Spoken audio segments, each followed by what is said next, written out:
Hello and welcome to this first look exploring session looking at the second part of Robin Hood, the death of Robert, Earl of Huntington, who has already died. The death of Robin Hood, you could say, happened last time, and now we're segueing into the lamentable tragedy of chaste Matilda, his fair maid Marian, poisoned at Dunmow by King John. Spoilers, well, we're not...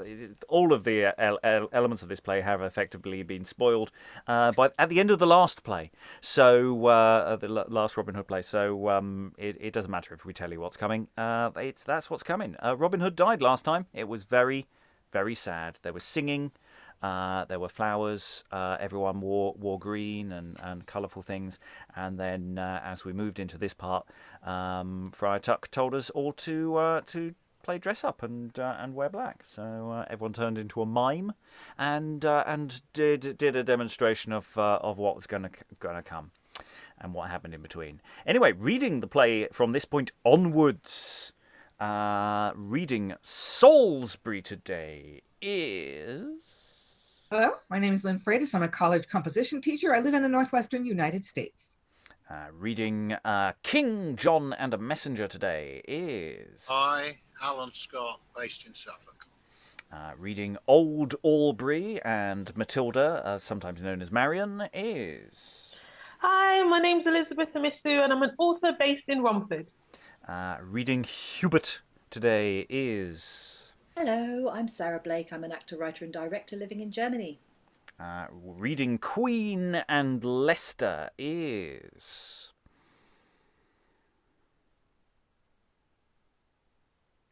Me. I forgot to check who I was at the start. I guess that's me then. Queen and Leicester. Oh yes, I forgot to do that. I'm terribly sorry. Reading, that was my fault. That lag there, that was all me. Reading Mowbray and Old Bruce today is... That's me, Rachael Nicole, actor in New Jersey. And reading Young Bruce as well as Chester and Brand is... Young Lois Potter. I'm a retired academic living in London. And there's quite a few Bruces knocking about in this play, and sometimes the script is not desperately clear which Bruce is which, so there may be some occasional moments where someone will jump in, but they might be the wrong Bruce. There's another Bruce as well, because there's reading Fitzwater and Lady Bruce is... Hi, I'm Eric, and my tea says think positive, but since I made it, I've choked on fruit, and I've survived, so I'm not sure I'd put much faith in it. Indeed. You've got to be careful of slogans. They can come and attack you. And I'm your host, Robert Crighton. I will be reading Richmond, I've just noticed, and I also will briefly read Leicester when there is a slight clash in one of the scenes when the Queen and Leicester talk to each other. I've just noticed also that I was just mentioning that last time Friar Tuck gave us a lengthy exposition of what's going to come next, and we don't seem to have a Friar Tuck anymore. So it's like he's left us alone. So unless I've accidentally not given out a Friar Tuck, and he's going to turn up later on and do something extensive, we may be tuckless. And in lockdown, many people have been tuckless for quite a while. Anyway, Act 2, Scene 1, there is the sounding of trumpets. Enter the King, Bonville, Salisbury, and Lords. Now I perceive this only was a dream. Divine Matilda's angel did appear, decked like a vestal ready for heaven's choir, and to this earthly trunk will not come near. Well, let her go. I must, in faith, I must. And so I will. King's thoughts should be divine. So Matilda's. So henceforth shall mine. So doing, peace shall wait upon your crown, and blessing upon blessing shall befall. It's true, my lord. I know full well there shall. Your people will wax proud of such a king that of himself is king, lord of his thoughts, which by assertion of philosophers is held to be the greatest emperor. And they said wisely, noble Aubrey.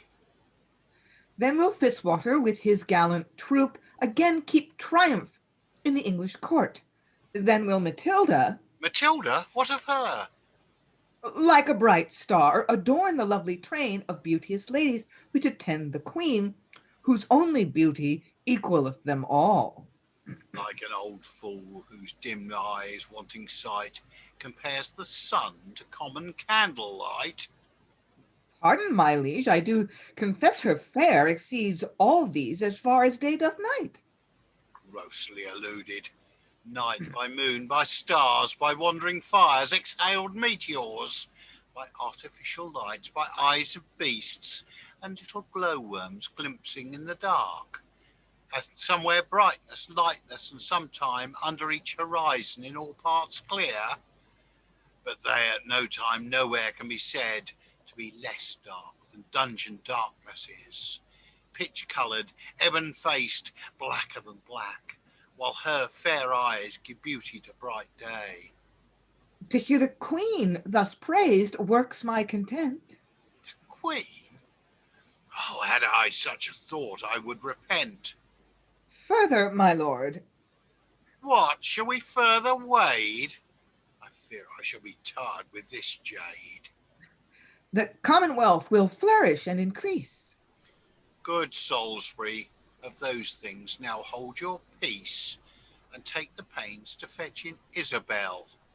I have strange tidings sent me out of France, which she will take, I know, in good part, as I accept her praise. Fetch her, I say. And exit Salisbury. What, is the old fool gone? Now go thy way. What thinkst thou of him, Hubert? Tell me, man. As of a good old gentleman, my lord, that speaks but what he thinks, and thinks you think as he doth. And I warrant you will not conceal those praises from the queen, which, as he deems, you uttered in her praise.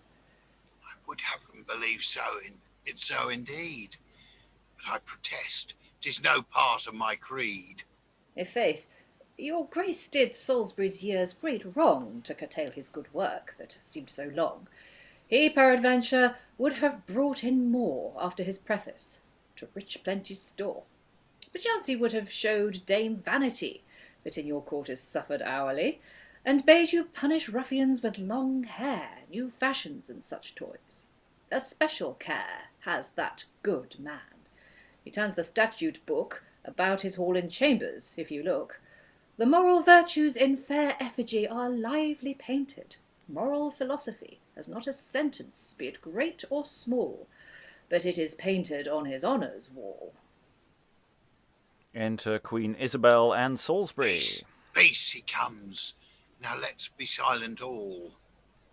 I tell you I was proud of his good words. God hold them, Salisbury, for it's often seen a reconciled foe small good affords. Oh, forbear, trust me, I gauge my honour he doth hold you dear. How cheer you, Isabel?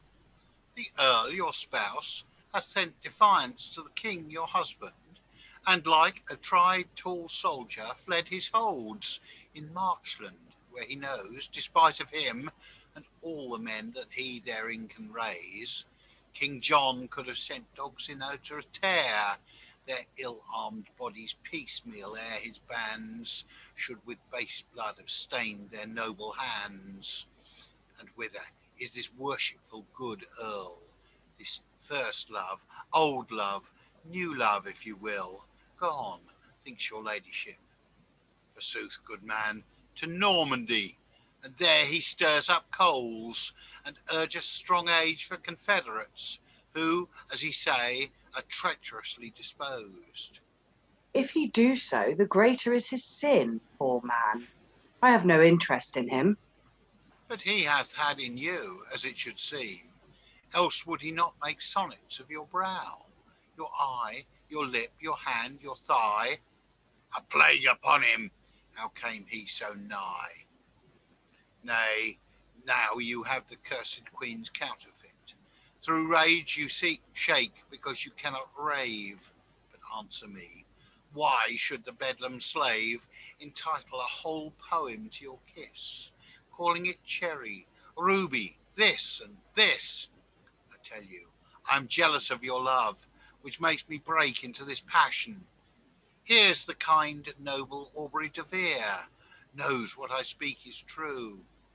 My lord, I do appeal to you. Are these things to be borne? No, by the rood, these love rhymes are tokens of small good. Why, my good lord, was never poetry offered unto a lady's patronage?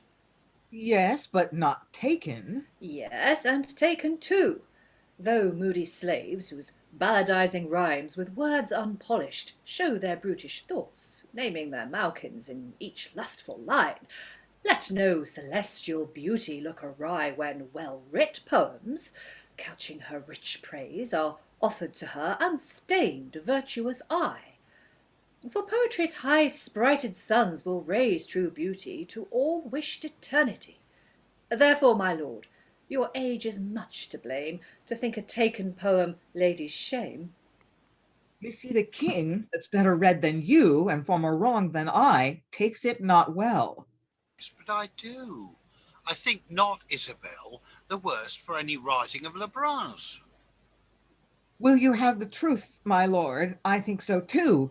And though I be an old man by my sword, my arm shall justify my constant word.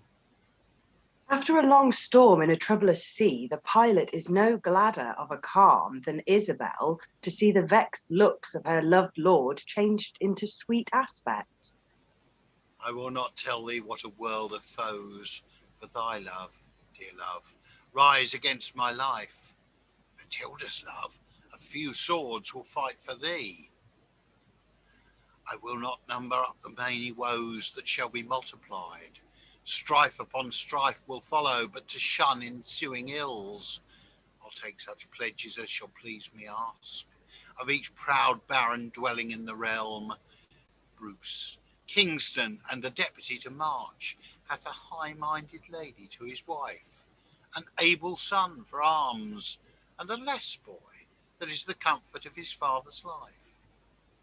Madam, I know you love the lady well, and of her wealth you may be bold to build, by sending you 400 white milch kine, and 10 light-coloured bulls to serve that herd, so fair that every cow did Io seem, and every bull Europa's ravisher.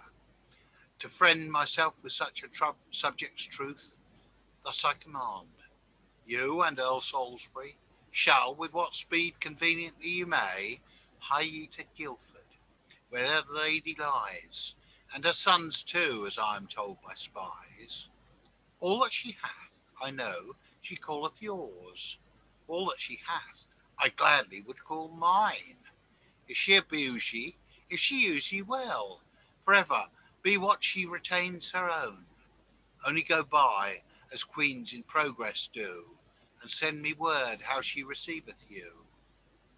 Well, I avouch she will, before I go. Far be it John should prove Lord Bruce's foe.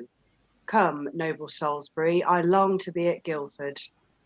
In such a business, madam, so do I. And they exit, leaving the king and Hubert and possibly some other people. Go on, good Stales. Now Guildford is mine own. Hubert, I charge you take 100 horse, and follow unto Guildford castle gates. The queen pretend you come to tend upon, sent carefully from us. When you are in, boldly demand the lady for her sons, for pledges of her husband's faith and hers, whom, when ye have, upon the castle seize, keep it to our use until we come. Meanwhile, let me alone with Hugh, your son, to work a wonder, if no prodigy, but whatsoe'er it shall attempted be.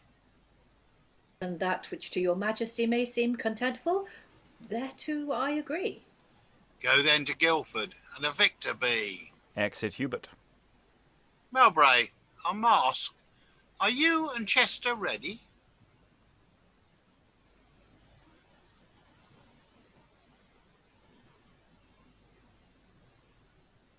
We will before your grace, I warrant you.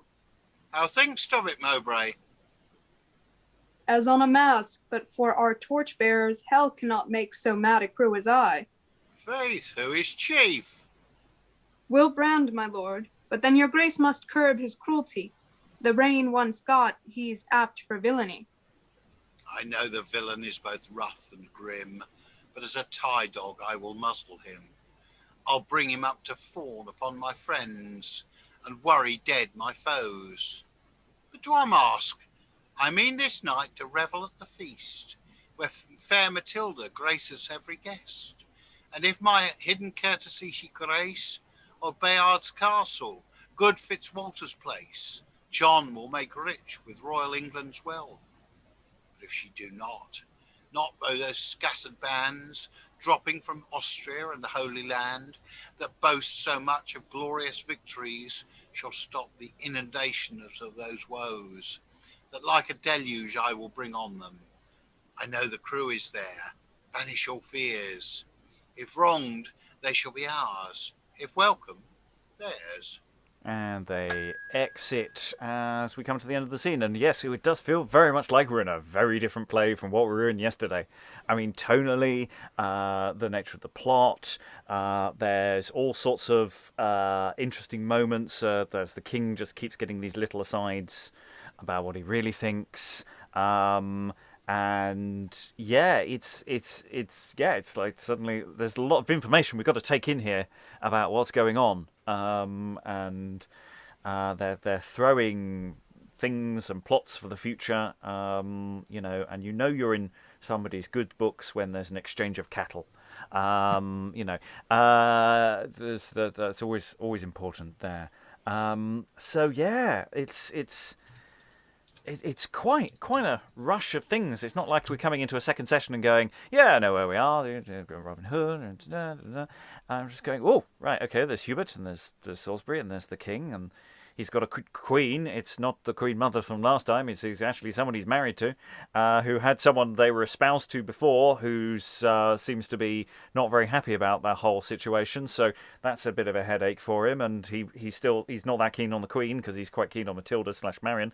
And yeah, thoughts from the room of all that stuff suddenly coming at us, Lois.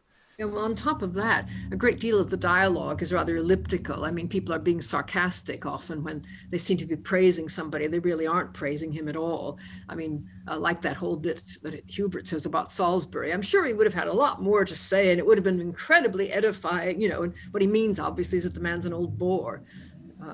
There's an awful lot of that, and it's a bit difficult sometimes to work it out. Mm. Yeah, who these people are, on... Sarah. I thought it was interesting yesterday when Robin was, in the process of popping his clogs, and he said to both the Queen Mother and John, you must, set aside your previous feelings about Marian or Matilda, as she suddenly is, and love her like a daughter in the Queen's case, or love her like a sister in John's case. And the Queen straight away says, "Yep, I will love her like a daughter." And John goes, "Oh yes, well," and he has this, I can't really remember what he says now, but it's like, "Oh yes, I will yes, if I should ever be lascivious towards her again, or send her inappropriate poems or lust after her, then of course I will wish that my body was, perjured or whatever." And I'm thinking at the time, like, yeah, that's a very, the Queen just goes, "Yeah, I will do what you say." And John is like, oh yeah, ooh. And I just thought, yeah, this is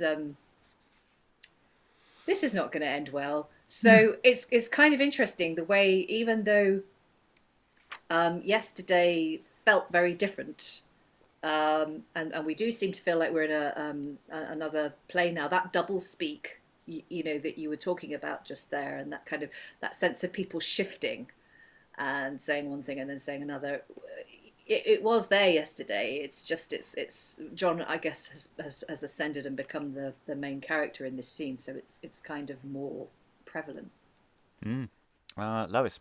Yeah, that speech you mentioned is really setting up the end of The Troublesome Reign, or any other play that deals with the death of John. The audience probably would have got that because there were so many King John plays and so much interest in King John.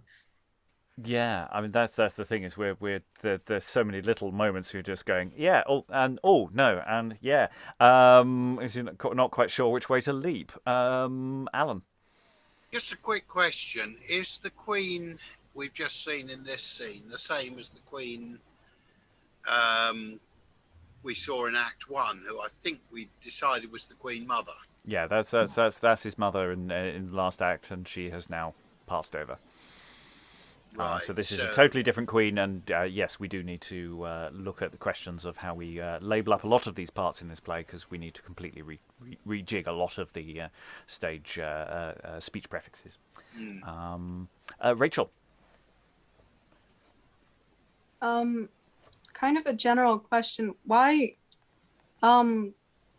were there so many King John plays, and why was it called the Troublesome Reign, and why were they so fascinated with him in this period?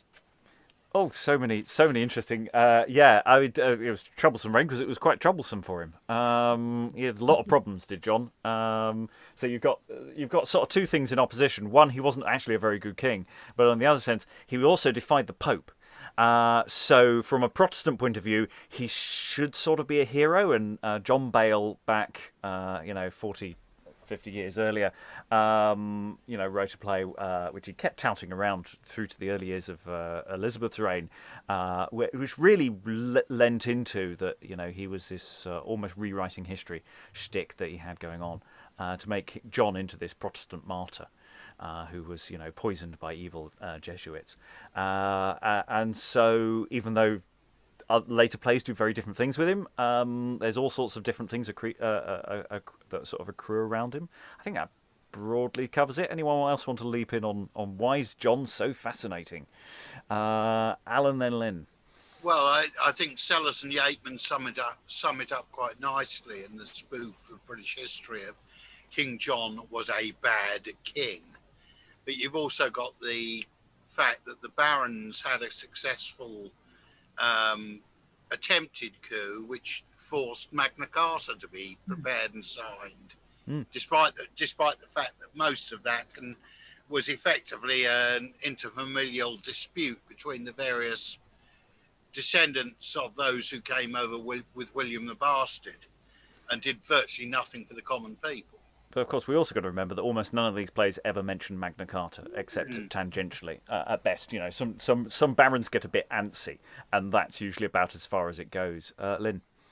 I was going to mention Magna Carta, although Troublesome Reign doesn't mention it, and Bale doesn't mention it. But that's why historians are one of the reasons historians are interested in him now is that was it one of the early documents in the distribution of powers, not in the royal administration. But he had this contention with the Pope, and so these plays were written, it was the height of the friction between England and the Catholic powers. So, plus Robin Hood. Which is sort of, gets attached to it as well. Yeah, but Robin Hood gets attached to King John later. About when, Lois? 16th century. Yeah, there's no connection between Robin Hood and John before then. In fact, the early ballads, if they mention a king at all, they mention someone named Edward, who seems to be this all-purpose king that keeps popping up. Yeah. So, the answer perhaps is better summed up as because. And it may also be survivalship as well. We know there are a lot of plays that focus on certain kings that haven't survived. So there's a lot more potentially Richard II plays, for example, than we have. Even though we've got a number, there might have been actually more. And so we can infer that actually there's just a lot of king plays about. So there may be that too. And fortunately, this fascinating that this is, because I could talk about this for ages, because I do love talking about history plays, we need to move forward because we haven't actually read that much yet. So Act 2, Scene 2, enter Fitzwater and his son. Enter old Bruce and young Bruce, who I think for this scene are clearly disambiguated, and call forth Matilda, as Marian is back to being Matilda again. Why, how now, votary? Still at your book, ever in morning weeds? For shame, with better entertainment cheer our friends. Now, by the blessed cross, you are much to blame to cross our mirth thus. You are much to blame, I say. Good Lord, hath never woe enough of well a day? Indeed, some sorrow fits, but this is more than need. Good father, pardon me. You saw I sat at the supper and the banquet. You know I cannot dance. Discourse I shun, by reason that my wit, but small before, comes far behind the ripe wit of our age. You'll be too ripe for marriage if you delay by day and day thus long. There is the noble Wigmore, lord of the march that lies on Wye, Lug, and the Severn streams. His son is like the son's sire's Ganymede, and for your love hath sent a lord to plead. His absence I did purpose to excuse, but Leicester is the man that for him sues. Having mentioned his name, enter Leicester. My cousin Bruce hath been your broker, Leicester. At least hath broke the matter to my girl. Oh, for a barber at the time of need, or one of these that dresses periwigs, to deck my grey head with a youthful hair. But I must to it. Matilda, thus it is. Say, can you love me? I am Wigmore's son. My cousin said he looked like Ganymede. But you... But I, you say, am rather like old creams in a play. But that's a nice objection. I am he, but by attorneyship made deputy. He's never liked to speed well all his life, that by attorney sues to win a wife. But grant you are, whom you seem nothing like, young Wigmore, the heir to this noble lord. He for his son hath sent us ne'er a word. If you grant love when that his son doth woo, then in your conjecture he'll send, say, and do.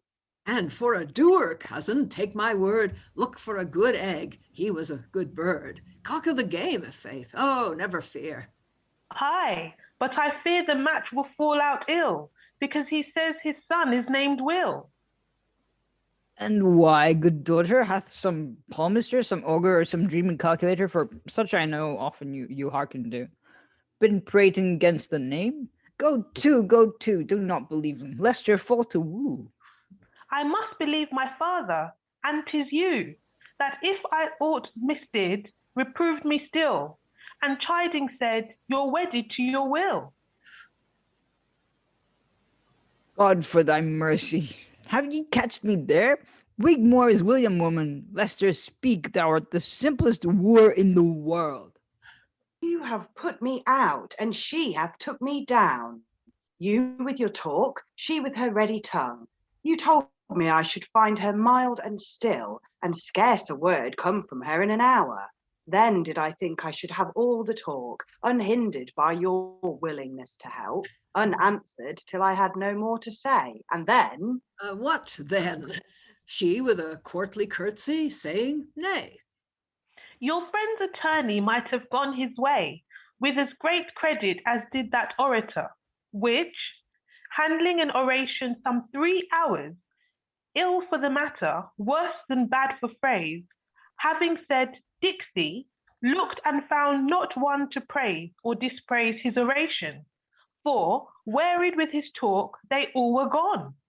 Now, by my troth, if any troth I have, I'm as merry at Matilda's mirth as I was glad to see her first day's birth. For till this hour, so help me Halidom, since the too timely death of Huntington, not a blithe word has passage through her lips.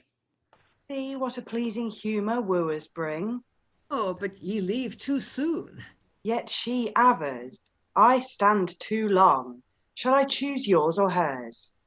Either forbear, I pray ye, for a while. Enter Richmond. Welcome, Lord Richmond. What doth Matilda smile, that still like silent solitary sat? Then off with widow's weeds, and teach your feet that have forgot for want of exercise, and by the means your sorrow had no mean, to tread a measure for a gallant crew of courtly maskers landed at the stairs, before whom, unentreated, I am come, and have prevented, I believe, their page, who with his torch is entered. Richmond, thanks. If you have aught to say about the maskers, beseech the gentlemen to come in, to enter in, for they are welcome guests to old Fitzwater. And exit the little messenger. Son, I pray you fetch the ladies in. We have been talking here about the match, and left our noble friends in discontent. Nay, by my faith, we had such merriment, yet thought it long you neither came nor sent. At which point Matilda faints and sits down. How now, Matilda? Pray thee, cheer thee, girl. I thought it was a lightning before death, too sudden to be certain. Good pleasure, stay. Enter ladies. Wilt thou not wanton? Churl, then go thy way. What, changed so soon? So soon fallen to your dumps? Cheerly, the mask comes in. And indeed, enter the mask. Oh God, this veil, and look fit not this sport. I'll leave it. Nay, for your love William's sake, fair maidens, stay. There's a dance. Maskers take each a lady. John takes Matilda, but refusing her father, they sit down apart. This is no courtship, daughter. Be not nice. You both abuse him and disparage us. His fellows had the ladies they did choose, and, well, you know here's no more maids than Maud. Yourself are all our store. May I pray you rise, or by my faith I say you do us wrong. I will do what you will. Lead your dance. You know me by my speech. Aye, my liege, aye. Oh, that temptation's tongue hath nowhere to be placed but in your head. Well, say I have her tongue, had I not need, when you have both her eyes, nay, all her shape, able to tempt even Job himself to rape. Good, my lord, leave, or I will leave this place. And they dance again, and in the first course, Matilda flings from him. John follows. Dance out your galliard, God's dear holy bread. You are too forgetful. Dance, or by my troth, you'll move my patience more than I will speak. She unwilling, John roughly pulls her. Nay, soft, unmannered sir, you are too rough. Her joints are weak, your arms are strong and tough. If ye come here for sport, you welcome be. If not, better your room than such bad company. John threatens him by signs. Dost thou threaten me? Then will I see thy face. And so thou shalt. Look on me, rebel lord, thou that wert late a factious ringleader, and in the open field gavest me fierce fight. Art thou again gathering another head, that with such rudeness thou dost entertain the gentle coming of thy sovereign? My dread lord, hear me and forgive this fault, what I have erst done long since you forgave. If I did lead the barons in the field, the barons chose me when they could not choose but make some leader. You were so misled when better thoughts entered your royal breast, then we obeyed as you were a sovereign head. You did even what you list, and so do still. I am the king, but you must have your will. Plain truth is, we are not come in sport, though for our coming this was our best cloak. For if we never come till you do send, we must not be your guest while banquets last. Contentious brawls you hourly send to us, but we may send, and you return. This lord is sick, that pained with the gout, he rid from home. You think I find not out your close confederacies? Yes, I do, no doubt. If there be here a close confederate, God's vengeance light upon him with my hate. No, you are open, Leicester, that I know. Aye, by the Lord, my lord, you are open foe. By thy lord's lord and mine, proud Ralph of Chester, thou durst not say so, wert thou from the king. Yes, but he dares and shall. Mowbray, if you stand by, he dares perchance, else will the dastard fly. My own sword shall maintain my tongue's true speech, for it is not frequented to such lies as wrangling Leicester and proud Richmond use. It cannot set out like a thundering drum or roaring cannon, stuffed with naught but brags, the multitudes of seas dyed red with blood, and famous cities into cinders turned, by their 2 armed arms. Aye, Chester. And then they show us rags torn off belike from poor decayed ladies' petticoats.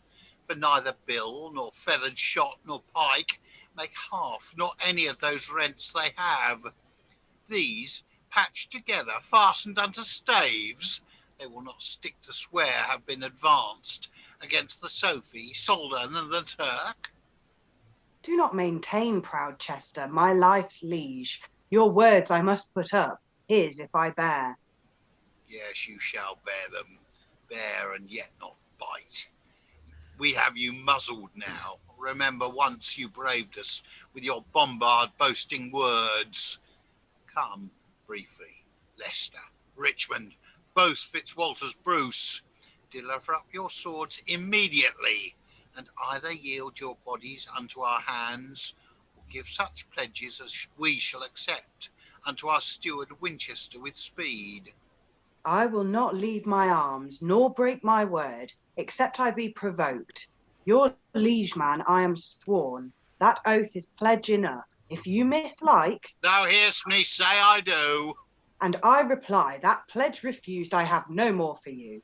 And Richmond says, as noble Leicester saith, already have we plighted fame and faith, which being scorned return to us again, and by the king's own mouth we are discharged. Fitzwalter, what says you? But what pledge desires my liege? I ask your stubborn daughter. Oh, that were a gage to be engaged. Peace, thou headstrong boy. Pardon me, sovereign. All my power is yours. My goods you may command, my life you may. My children too, I know, with both their lives will readily adventure death's worst wrongs, to do such service as true subjects should, but honourable fame, true chastity. Make no exceptions, yield her up to me, or look forever for my enmity. Nay then, Fitzwalter tells your majesty you do him wrong, and well will let you wit. He will defend his honour to the death. And Bruce, you are no otherwise disposed. You will not give your sons to me for pledge? I have but one, being my... Yeah, no, I think you're the right Bruce. I think it feels like the older Bruce. There's a question mark in the script for the viewers at home. We'll go with old Bruce at the moment. I have but one, being my lesser boy, who is at Guildford. For my other son... He braves me with the rest. Well, it is night, and there's no son to swear by, but God's son, and by him I here possessed. A miserable storm this night to raise, that shall not cease while England giveth rest to such vile traitors. Bruce, I'll begin with you. I will, i' faith, as true as God is true. Exit the king, etc. Then shall a storm be raised against a storm, and tempest be with tempest beaten back. But this firm island like the sea will toss, and many goodly buildings go to wrack. Many a widow weep her dying son, and many a mother to her weeping babes cry out uncomfortably, Children, peace! Your crying unto me is all in vain. Dead is my husband, your poor father slain. We cannot help it, uncle. No, you see, entreats and humble suits have now no power, but lust and wrath the kingdom do devour. Which Bruce do we want to go for here? I'm not sure now. It's funny because the older Bruce said he only had one son at Guildford, but I mean, what about me? I thought I was his son. I think it must be old Bruce, because it's talking about his wife, who is Lady Bruce. Yeah. Well, young, he said, I think I have two sons. I have you, who's young Bruce, and then I have a lesser boy who is the lesser boy's in Guildford. Yeah. Well, for my other son, yeah, unless he's gesturing at me at that point. So are we saying this one's old as well? Someone say it, and we'll worry about that later. Me he did menace first, and much I fear he will to Guildford and besiege my wife. Oh, hide to save her. Richmond ride with him. Let us away, Bruce, lest we come too late, and with us take some score of men well armed, exeunt Richmond and Bruce. Do. Leicester and myself will keep the city till we are furnished with an able army. Your nephew Bruce shall take 100 men and post to Hertford Castle with your sister. Sith wrong doth wake us, we will keep such watch as for his life he shall not hurt us bring.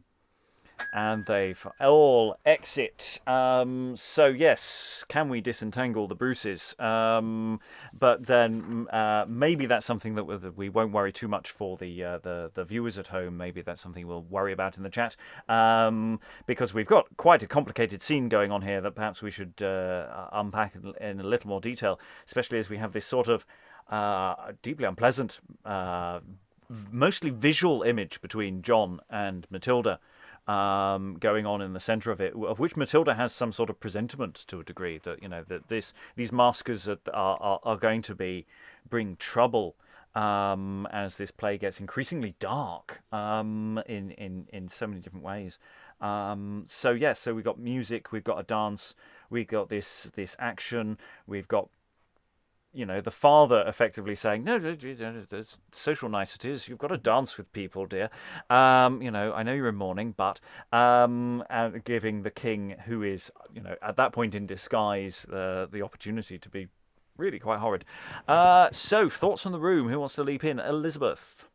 Oh, Robert, just as you said, I loved the whole bit of the mask in the middle of the scene. I thought it was really performative. It really kind of jumped off the page. I also really liked the idea of Matilda not knowing. I don't think she knew that the masker was the king.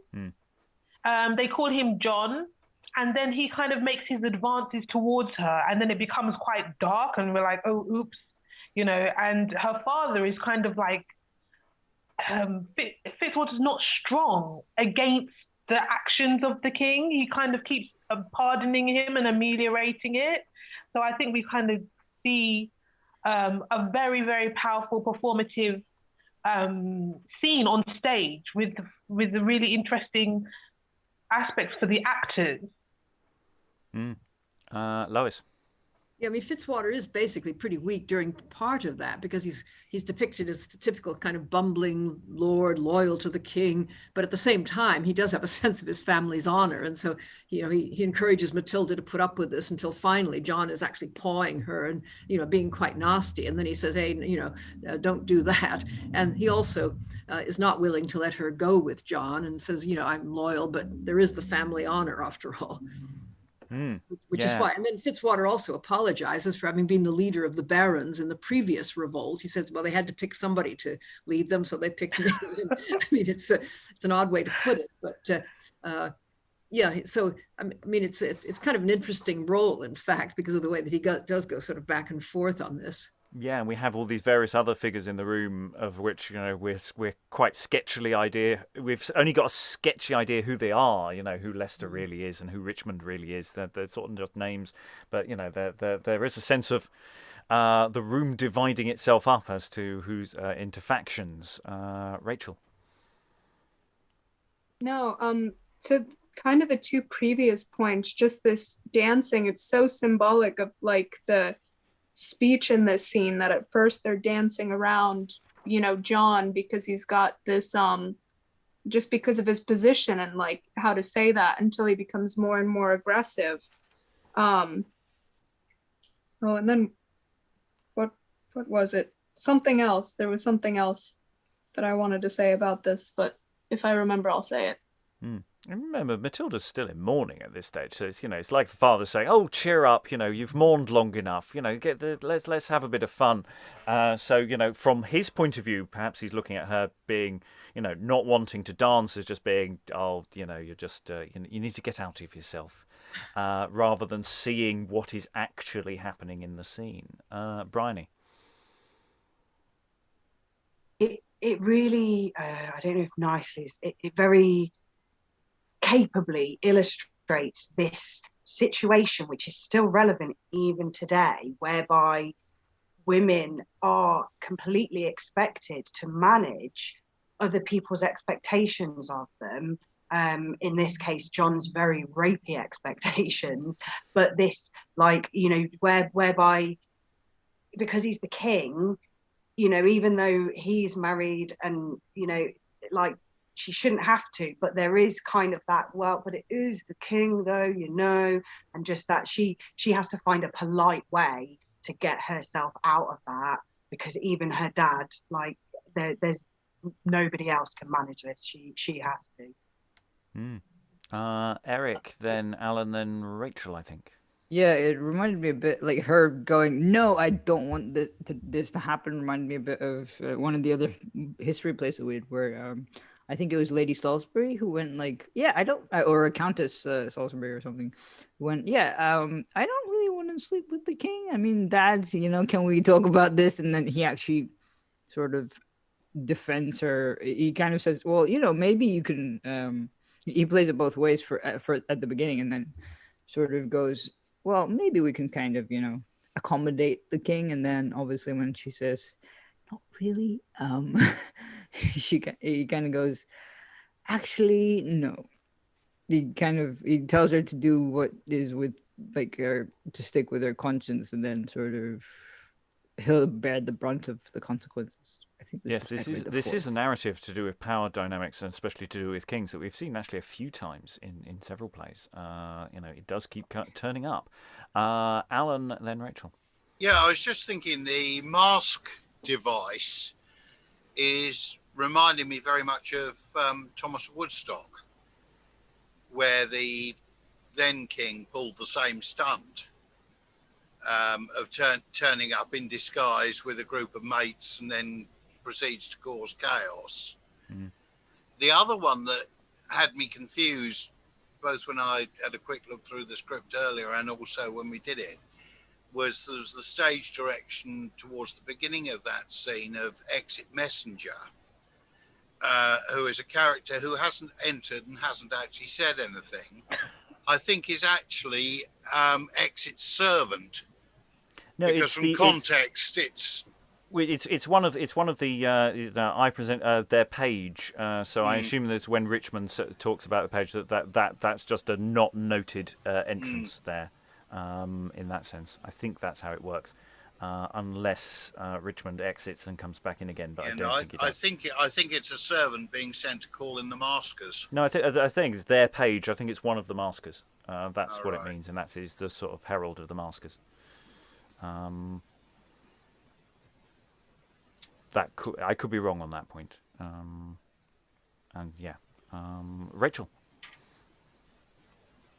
Oh no, I was going to talk about this continued use of, like, disguise, and that people don't, you know, that they're coming in different appearances, and the anonymity that the anonymousness that disguise gives, and that the way he's taking advantage of it, and just I don't know, there's some parallels, I think, between this and who was it, Doncaster yesterday, when, you know, the queen was saying she was the most virtuous maiden I've ever met, and perhaps this scene here, even the last scene where John was talking to his wife because of her love letters, and it had some, that moment was very weird, like blaming her for receiving letters. Yes, John really has gone down in our general estimations this session. I mean, he, you know, when we're talking about being a bit rapey, he's you know, explicitly stating that that's his intention. You know, he's there to kidnap her if he can, and the fact that there is some resistance is you know, the only reason that doesn't happen. In the sense that, unlike Woodstock, where they successfully get Woodstock carry him away in this situation, there is resistance. Very briefly, Briony, then Eric, then we'll move on. I was just going to say, I presumed that the previous scene was him, and even at the time before the one that we've just read, was him kind of justifying and setting up a reason. Well, I've kind of gone off the queen. Let's find reasons why she's done wrong to me, so that, you know, if things go the way I want them to, I can bin her. Yeah, absolutely. And so much of that scene was about him going, I've got to find reasons to do that, artificial reasons that, that seems vaguely plausible on the surface. It's that sort of politician thing of so long as you have a reasonable narrative out there, even if nobody actually believes it, it's enough for the lie to continue and to function. Eric? Well, also, he's not exactly subtle. He kind of goes, when you have both her, to sort of Marian, when you have both her eyes and they all her shape, able to tempt even Job himself to rape. And you're like, this is not subtle, dude. It's like not even like flirting. This is beyond that. And his sort of response to the Queen receiving letters is very much that thing of possessiveness. He's very kind of, she is mine, therefore, like, I will control, like she doesn't have a right to do anything without me, kind of thing. Lynn? The other thing that was weird about that figure of speech, tempting Jove himself, as if Jove were difficult to tempt. I mean, Jove was always raping people. So that was a weird, something very odd going on with that figure of speech, like figuring Jove as being difficult to tempt. He does it all the time. I think we may be getting our wires crossed. I'll go to Lois. I think just figuring Jove as being like a king. I mean, I am like the king of the gods, so it's not surprising that I am also tempted. I thought it was Job from the Bible. Yeah, I think it was as well. Yeah, I was going to say it's someone unlikely to commit that act. That seemed to be it was that. Never mind. Yeah, I wonder if that is the right reading. It just seems so far-fetched. Well, I say that it seemed you are so beautiful that even someone who isn't interested would you would tempt them. That seems to be the logic of the line. It makes it worse as a line, rather it makes it even more unpleasant. And falls into that fallacy. Anyway, we need to move on because we've still got quite a bit. We've got a few scenes we may read in quick succession, or at least maybe 2 scenes in quick succession. We may read a few because we've had some quite chunky scenes. We're now going to go into what's labelled here as Act 3, Scene 1. Enter Queen, Bruce's lady, Hubert and Salisbury. Be comforted, good madam, do not fear. But give your son as pledge unto the king. Yourself at court may keep him company. I am betrayed, alas, I am betrayed, and little thought your highness had been bent so much against me for my many loves as to prepare an entrance for my foe. As I shall live in heaven, I do not know of Hubert's coming. But lament not this. Your son, you say, is gone. What fear you then? Oh, madam, murder, mischief, wrongs of men, I fear. What is it I do not fear? Sith hope is so far off, despair so near. Answer me, good Hubert, I pray thee, Hubert, do. What think you of this matter? May I, on your word, persuade the woman that all things are well? You may persuade her if you can, my lord, for I protest, I know no other thing but that the king would have him for a pledge of the Lord Bruce's faith. And reason, too. Now, by my honour, Hubert, I protest. It is good reason. Bruce, I tell you plain, it is no sound cloak to keep John from the rain. I will go to her. Do, good simple Earl. If not by threats nor my entreats she yield, thy brain is barren of invention, dried up with care, and never will she yield her son to thee, that having power wants wit. I overhear thee, Hubert.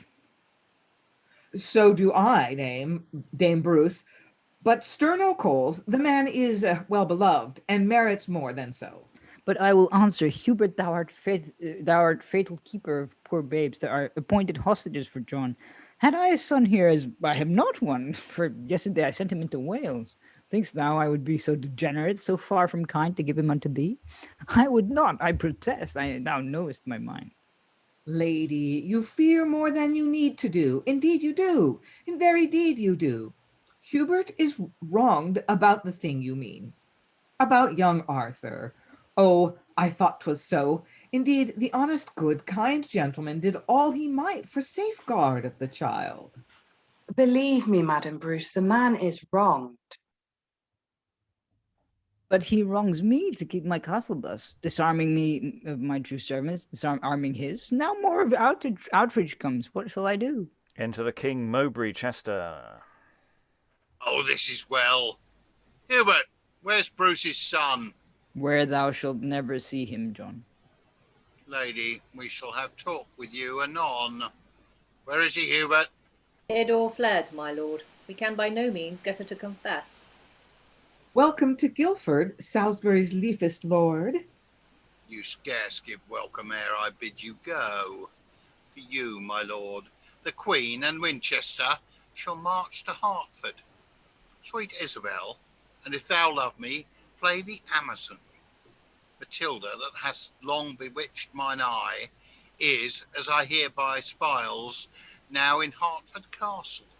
Besiege her there, for now her haughty father ruffians it up and down, and all the brood of viperous traitors whet their poisoned teeth, that they may feed on us that foster them. Go forward, and go with your victory, which to assure my powers shall follow you. Did I not tell you this? Then trust me next. Nay, he is changed, and cares no more for her than I do, madam. Begone, I say, begone! Your speed a rich victory attendeth on, but your delay may give your foes the happy, glorious day. One boon, my liege, and part. Be brief. Show that poor lady pity, I beseech. And exuent. I will indeed. Come, lady, let us in. You have a son. Go in and bring him me. And for the Queen's sake, I will favour ye. I have no son. Come in and search, and if you find him, wretched may I be. And exit Lady Bruce. Chester and Hubert, see you keep good watch. Not far off do I hear a warlike sound. Bruce, on my life, look to it while I go in to seek this boy. For needs we must have him. Come with us, Mowbray. And exit into the next scene, Act 3, Scene 2. Enter Bruce, Richmond, and soldiers. I'm Richmond, aren't I? Yes. The castle gates are shut. What ho, what ho! You that are servants to the Lady Bruce, arise, make entrance for your lord and friends. And enter or above Hubert Chester. We will make issue ere ye enter here. Who have we there? Richmond and Bruce? Is't you? What, up so soon? Are ye so early here? In you, i' faith, the proverb's verified. Ye are early up, and yet are ne'er the near. The worse our fortune. Bruce, let us go hence. We have no power to fight nor make defence. But, Richmond, will you prove a runaway? From thee, good Chester, I now the Lord defend. Bruce, we will stay and fight. 'Tis to no end. We have but 20 men, and they be tired. But ere we do retire, tell me, Lord Hubert, where are my wife and son? Your wife is here. Your son we cannot find. Let son and wife, high heavens, your comfort find. And they exeunt. Act 3, Scene 3. Enter the King, Mowbray, and Lady Bruce.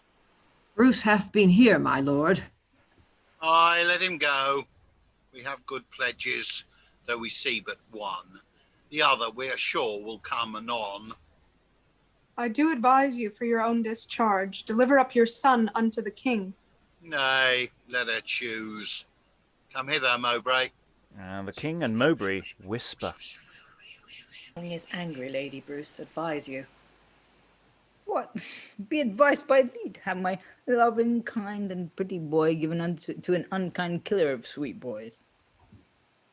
Madam, go to. Take counsel of your friends. I warrant you the king will use him well. Aye, as he used his nephew Arthur Chester. God bless my child from being used so.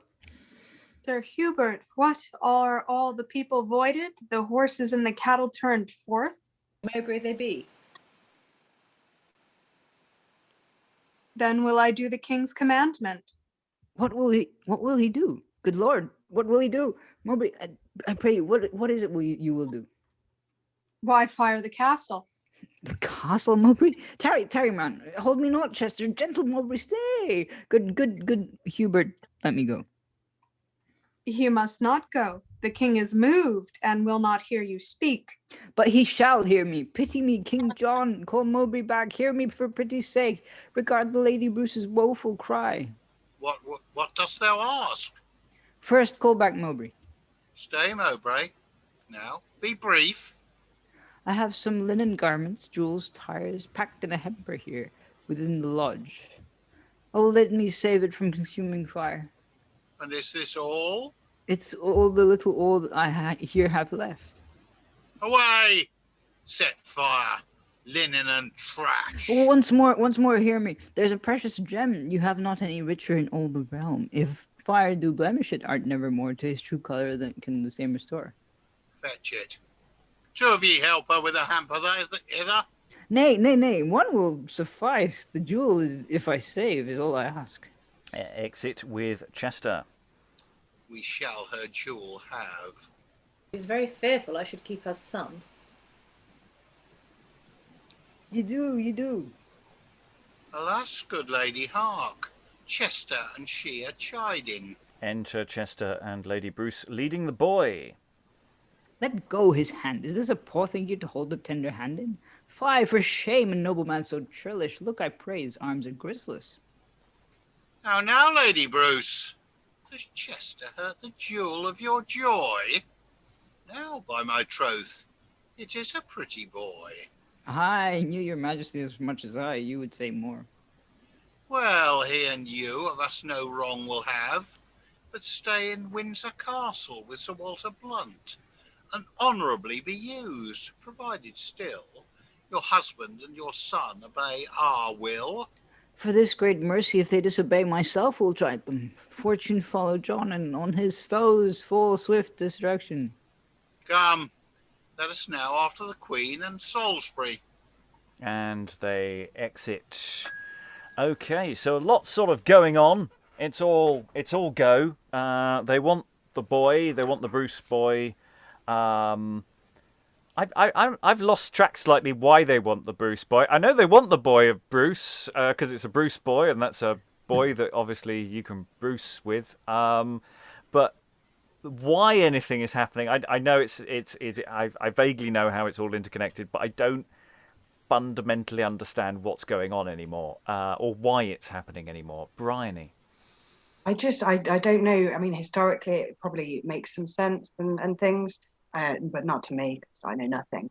But I just love the whole conversation that they have about Arthur and like, well, your son will be fine. He won't know that thing that happened before. That won't happen again. Don't worry about it. It's fine. Lady, you fear more than you need to do. Indeed you do. In very deed you do. Which I think is so far one of my favourite lines of the play. Yes. Lynn, then Alan, then Rachael, then Elizabeth. Yes, it's very interesting that the death of Arthur, nephew Arthur, figures so prominently in other retellings of John's story, and it's an offstage event in this. I mean, this play is going to some length to vilify John. I mean, he's in the first scene of today's session, he's falsely accusing his wife of being unfaithful, but then he kind of lets that go, and he's talking about confiscating his subject's property. I mean, yeah, like, we get it. He's a baddie. But like one of the most notorious things that he did, we just talk about it. I don't know. It's just an odd choice. I don't know what to make of it. He was sort of covered in the dumb show, and then, but that was sort of about it. Alan. I think the reason he wants Bruce's younger son is hostage, which was not an unknown technique in that period of power grabs. Basically, you kept the sons of your enemies close, and basically if daddy caused problems, kid goes over the castle battlements without benefit of parachute. Yeah, bringing us back to Arthur. Rachael, then Elizabeth, then Lois. I think it was mentioned before that my younger son, Bruce's younger son, is like his favorite son, or like the one that's most of comfort to him.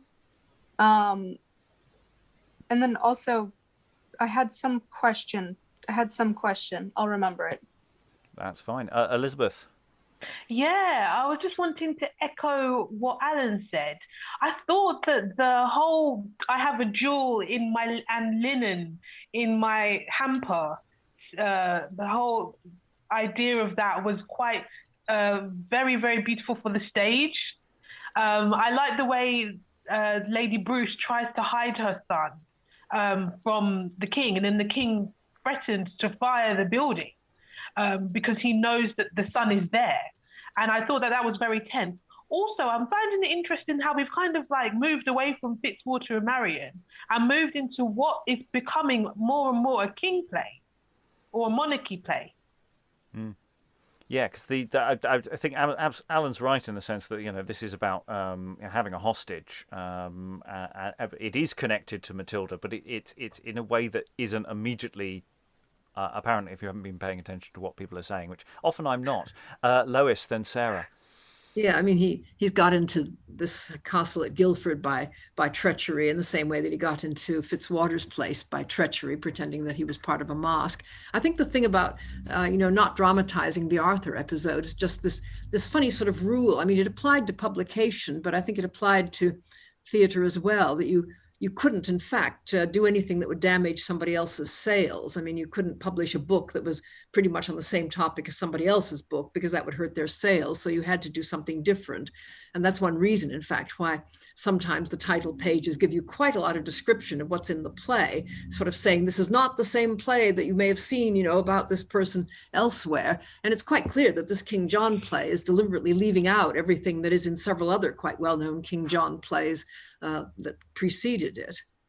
Yes, because you don't want the George Peel his estate coming for you. Or was he? No, he's just about dead by now. Sarah. Yeah, I don't have a problem. Well, on a moral level, I obviously do, but in terms of following the plot, I don't have a problem with him looking for young Bruce because of what Alan said, the hostage thing. That kind of makes sense. What I was really confused by was the fact that he sent off the Queen to go and lead the battle against Fitzwater and Matilda at their castle, because I'm like, why is he sending the Queen? Like, what's going on there? That seems like a really odd choice. So if someone could explain that to me, that would be good. Lois, I may want to jump in there. Then we'll go to Rachael.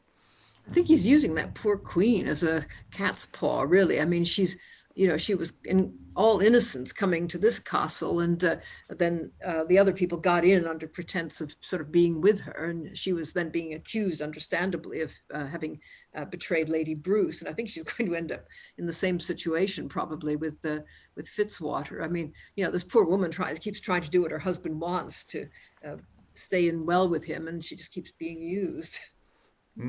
Rachael. No, to that point that Lois just made, he can use her that way, but I mean, what Briony was saying, how with that letter it could be an arbitrary reason to throw her away, but if Fitzwater or anybody catches on to that plan that she might be like a Trojan horse or something, they would fire upon the army, and he's out of a wife then, so he's single again, and it could be one of those things, or just some sort of pawn so that they don't fire upon his men. But my question was, who is Arthur? Another potential claimant to the throne, basically, who was moderately disposed of, or the plan was to moderately dispose of him, but then he sort of accidentally falls off some battlements and dies anyway. And within the conception of the Troublesome Reign, the other King John play, he said, Hubert, you go off and murder the boy, and he doesn't murder the boy, but then the boy just ends up dead anyway, and it's all a bit unfortunate. But yes, he's another potential rival to power, and therefore has to be got rid of. And how that all ends up, it is all quite messy. Anyway, we need to move on, Eric. So hold on to that thought, or throw it into the chat, because we need to read a few more scenes. Act 3, Scene 4. We have the entrance of the Queen, Salisbury and some soldiers.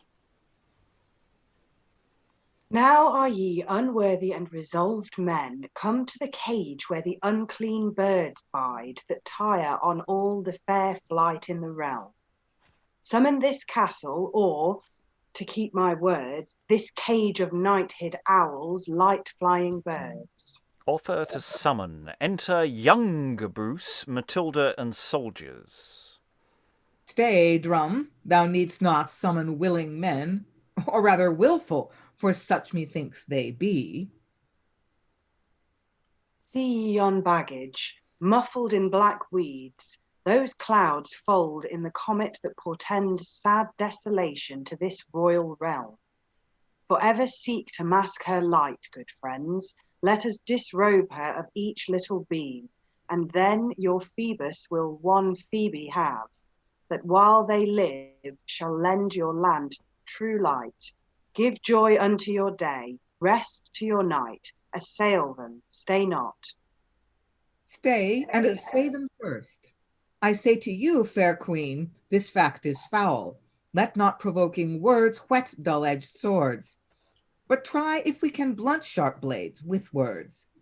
Fitzwater's nephew, Bruce, I see thee there, and tell thee it is shame for such a boy to lead a many able men to fight. And, modest-looking maid, I see you too, an unfit sight to view virginity guarded with other soldiers than good prayers. But you will say the king occasions it. Say what you will, no king but would take cause of such offense. Yield you, young Bruce, your mother is in hold. Yield you, young maid, your father is in hold. Will the queen keep me from the lustful king? Then will I yield. Plague upon this counterfeiting queen. God's blessed mercy. Will you still be mad and wrong a noble virgin with vile speech?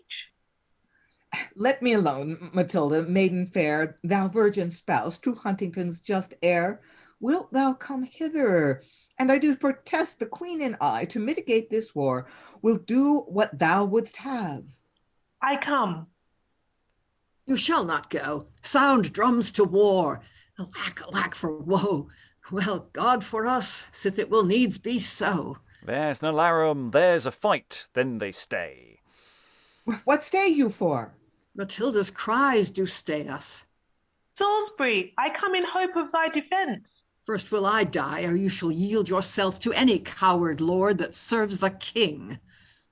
Coward, proud boy, thou findest me no such beast, and thou shalt rue in earnest this rude jest. And they fight again. Matilda is taken, led by the hair by two soldiers. Rude hands, how hail you virtuous honour forth? You do not well, away. Now, by my faith, you do not well, I say. Take her, fair queen. Use her as she deserves. She's fair, she's noble, chaste, and debonair. I must, according to due course of war, see that our soldiers scatter not too far, lest what care won our negligence may lose. And exit Salisbury. Is this the Helen, this the paragon, that makes the English Ilion flame so fast? I am not she. You see, I am not she. I am not ravished yet, as Helen was. I know not what will come of John's desire, that rages like the sea, that burns like fire. Plain John, proud Joan, I'll tear your painted face. Thus I'll use you. And scratches her. Enter Salisbury. Do what you will. How goes this gear? Ha! Fall, so foul a deed. Poor chaste child of Fitzwater, dost thou bleed? By God's blessed mother, this is more than need. And more, I tell you true, than I would bear, were not the daughter of the danger of the camp so near. Enter a messenger. My lord, the foes have gathered head. Lord Bruce, the father, joineth with the son. Why, here's the matter. We must spend our time to keep your nails from scratching innocence, which should have been bestowed for our defense.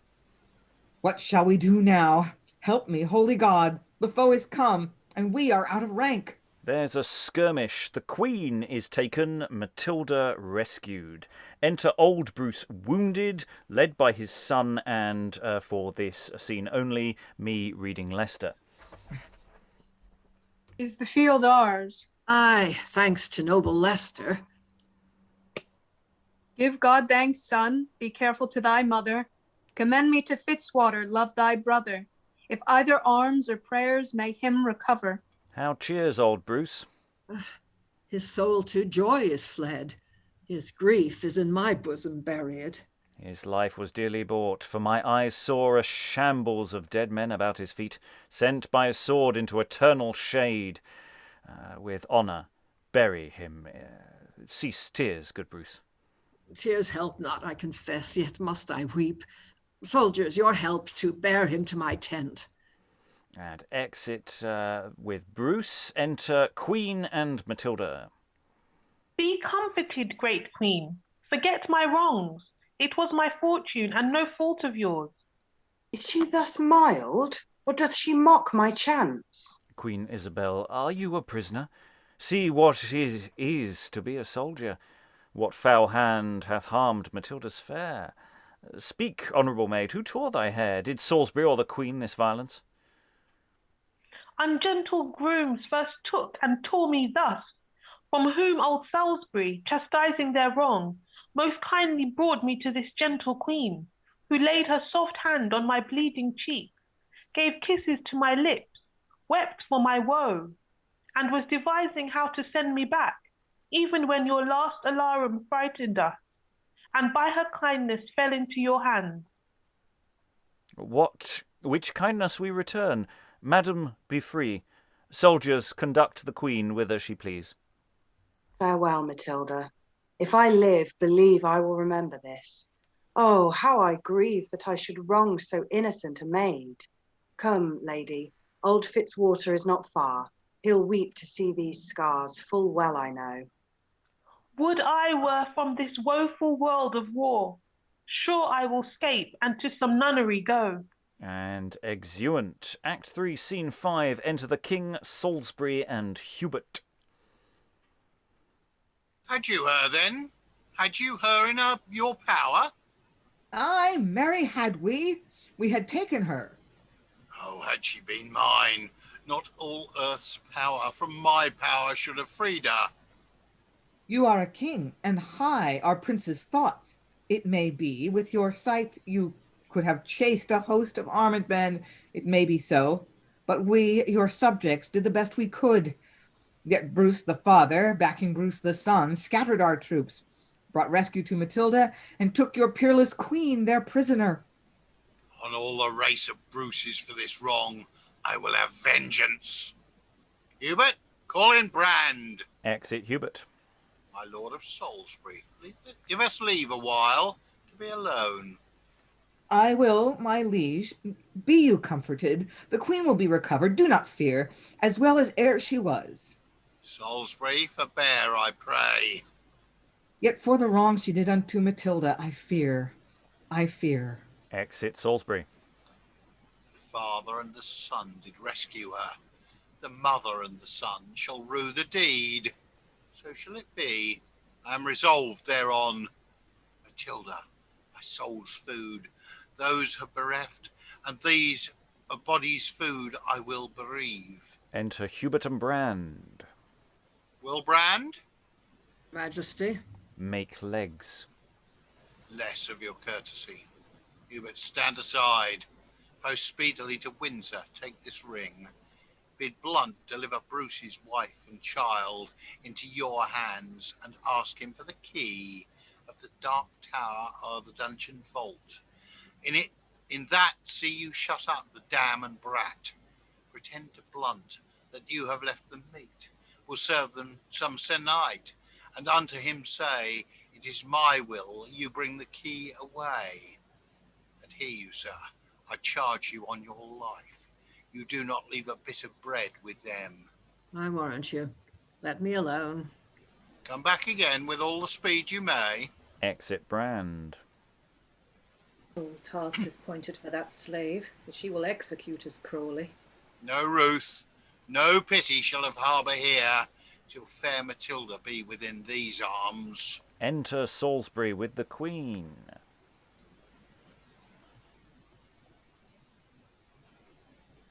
Comfort, my lord, comfort, my gracious lord. Oh, I'm still muted. No, I'm not. Yeah. No, Comfort, my lord, comfort, my gracious lord. Your love has come again. Ah, Salisbury, where? Here, my dread sovereign. Thou liest. She is not there. Under correction, you wrong my age. Say, I beseech you, is this not the queen? I cry you mercy, Salisbury, 'tis indeed. Where is Matilda? Where virtue, chastity, and innocence remain, there is Matilda. How comes she, pray, to be so chaste, so fair, so virtuous in your eye?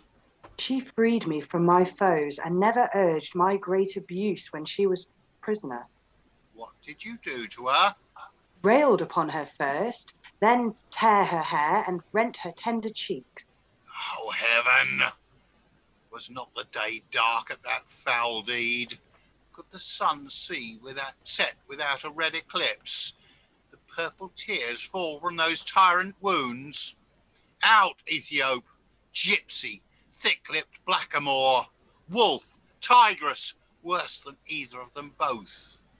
Are you advised, my lord? Out, doting Earl! Couldst thou endure to see such violence? I tell you plain, my lord, I brooked it not, but stayed the tempest. Rend my love's cheeks, that matchless effigy of wonder-working nature's chiefest works. Tear her rich hair, to which gold wires, sun's rays the best of best compares, in their most pride have no comparison. Abuse her name, Matilda's sacred name. Oh, barbarous outrage, rudeness merciless. I told you, Salisbury, you mistook the king. I did indeed. My liege lord, give me leave to leave the camp. Away, old fool. Take with thee that troll, for if she stay... Come, lady, come away, tempt not his rage. Ruin wrath always brings. Lust being lord, there is no trust in kings. And they exit. Enter Mowbray. To arms, King John. Fitzwater's field is pitched, about some mile hence on a campaign plain. Chester hath drawn our soldiers in array. The wings already have begun the fight. Thither we will with winds of vengeance fly, and win Matilda or lose victory. And they exit. Second instance of a racist trope coming from the king there. It was using such language earlier of this sort of beauty standard that they have in place of whiteness being prized and blackness not, which in a modern context makes us hate him even more. So he's really ticking all the boxes there. We've got a lot going on here. We've got other problematic elements going on here of, hey, the two women who are the king's interested in have a fight. Admittedly, it does turn it around in a different direction, but I've noticed Sarah in the chat was going, I hope the Queen turns up and they just go, oh, let's not be rivals. And I almost typed in the chat, yeah, this isn't going to go well, because we have this fight between them. But we get that leads to a forgiveness vibe, which Matilda seems to have caught from Robin. So there's all sorts of things going on here that are very odd. I mean, we have this whole big fight going on, and then we have these smaller fights going on. The series of skirmishes and fights on different scales. Yeah, thoughts from the room. I'll go to Lynn, then I'll go to Rachael. Well, it sure takes Salisbury long enough to figure out what's actually going on.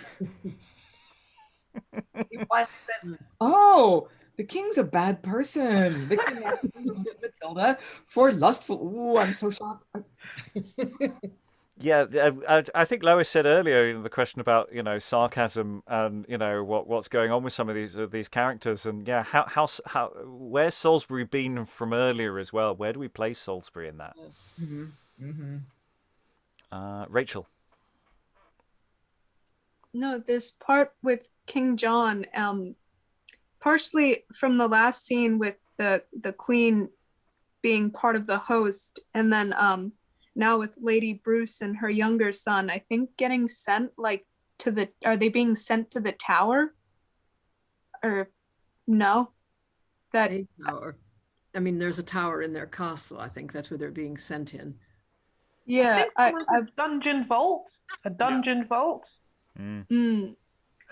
I was just wondering if some of that would ring a bell for the audience of the time of is it Richard III who locks up his nephews and uses he goes to overthrow somebody and says he has a bigger host than normal just because to protect them or something. It's certainly Richard III does in some children. They both these figures do have some children issues. I think that's fair, and a tower of some description is involved in both, but not necessarily in as explicit a sense as that. Sarah, I find this kind of skirmishes within a skirmish device really interesting, actually, because it's creating such turbulence, and it's creating such a sense of what is going on, and the only person who seems to be fully up to speed with what is going on is the king, is John. He's sort of he's like the sort of still center around which all this strife and turbulence is happening, but he's not like a good still center. He's a nefarious still center. So that's a really, really interesting dynamic, and I wonder if this is I don't know if this is just something the playwright wanted to do to make sure there was lots of action going on and keep the audience awake, or whether this is actually kind of a way a kind of commentary on John's reign. That there was all this turbulence and confusion, and it's actually kind of playing out in the play through this one episode of him chasing Marian. I don't know, it just seems to be quite an interesting reflection on him as a character, but also him as a king and his reign. Yeah, he's just totally obsessed. There is no rhyme or reason for any of this apart from just Matilda. And it's interesting as a way of simplifying King John's rule down to a single fulcrum, which didn't really exist in real life, is a fascinating logic for a play to follow. Briony. It's probably not going to have the ending that I wanted to have. I've already made peace with that, but I do find the Queen's last line in that scene a little bit hopeful that maybe she's going to scupper him somehow a little bit, because she's at least tried to have a conversation with Salisbury about what a bellend is. Yeah, and there's interesting other little moments as well where people are stepping away and having conversations to one side. There was a lovely bit in a scene or two earlier when, was it Lady Bruce just goes, "I can hear you." Well, people are having these, in theory, private conversations. We've had that in other things as well, about, hearing things from other sides of things. Very briefly, Lois, and then we're going to move as far as we can this session before we run out of time. Yeah, there's another motif here, which is the women who seem to be rivals and then are reconciled. We had it in Edward IV with the Queen and Jane Shore, thinking she's going to punish her and then in fact turning out to be terribly nice to her. And here the Queen actually does attack the not yet mistress, and then is amazed by her goodness and forgiveness, and so they end up being on the same side, sort of. And those two plays are very much on top of this one as well. So in terms of temporality, so it's interesting if that's something that's in the air as a thing. Anyway, we're going into what's called Act 4, Scene 1. We're going to career into Act 4, Scene 2, and we're going to keep going until I say stop. I doubt we'll get to the end of the scene, but we'll see how far we get. Act 4, Scene 1, enter Lady Bruce and her boy with Brand. Why did my keeper put us in thy hands? Wherein have we offended Blunt or thee?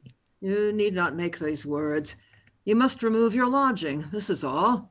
Be not afeard. Come. Here is the door. Oh God, how dark it is. Go in. It's higher up the stairs. My trembling heart forbids me to go in. Oh, if thou have compassion, tell me true what my poor boy and I must trust unto. I tell thee true, compassion is my foe. Yet have I had of thee compassion.